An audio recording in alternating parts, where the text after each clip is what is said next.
Dr. Elahi, it is common knowledge that Imran Khan was actually propped up by the army then, by the deep state, to get rid of Nawaz Sharif. And today that very deep state does not trust Imran Khan anymore. In fact, Imran Khan has tried to cock a snook at almost everyone, including the deep state. What's really happening in Pakistan? And then, when Imran Khan talks about making a Naya Pakistan, he talks about democracy. But look at how today he's actually forced anarchy on the streets of Pakistan. Thank you very much for joining me. And I agree to a few points with my friend on the other side. And on few things I will not agree. But as he said, the anarchy in Pakistan, Imran's hypocrisy, his dramas, I think he has gone to all extremes by violating all the set principles and practices in politics. So he is using religion for his own protection. He is really emotionally, he is not a political trained person. As you said, he was installed by a few friends and then was removed from the government. And first time in the history of Pakistan, a prime minister was removed through a no confidence move, which has happened after many years. So this is one thing. Other thing is because he is not a political person. He has no political training. He was never part of a political party which had political activities in the past. So now other thing is he's scared of his arrest. And there are many cases which are serious cases against him. For example, one case filed by Election Commission of Pakistan in funding cases, which are really very serious cases and being tried in a court of law and by a session judge, and other cases like Tosha Khana and many other cases which have been mentioned before. So I think he is, because as he is normally in Pakistan and India or even in this region, the politicians, they are not scared of arrest. If police goes, they voluntarily present themselves and face the cases and courts. But because I told you, Imran Khan was never a political leader or a political trainee or a political person. So he had no idea. Even now he is resisting, and the way he is resisting, he is trying all the tools of disinformation, misinformation, provoking people and creating unrest.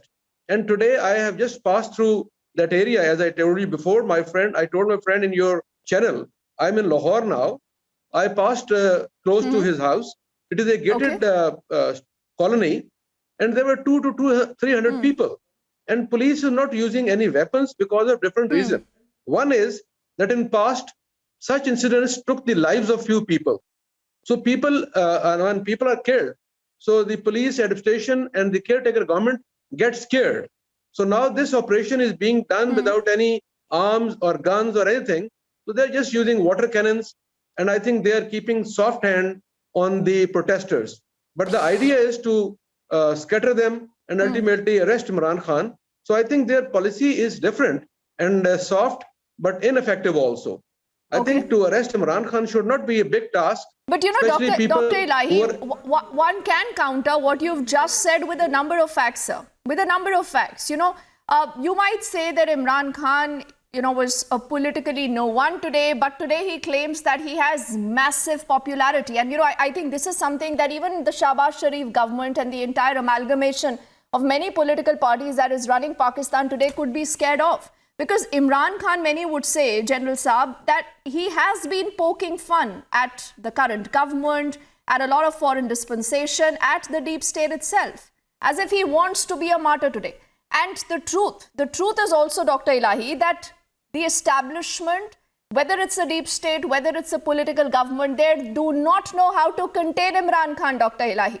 What could happen? If you have some bit of relief coming in from the High Court, what happens next? And if there is no relief, does this mean that there is going to be an arrest of Imran Khan in the next few hours?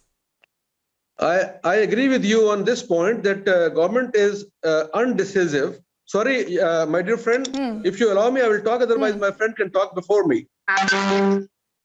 Elahi, thank you. You have given your perspective. No, sir. Please complete your point.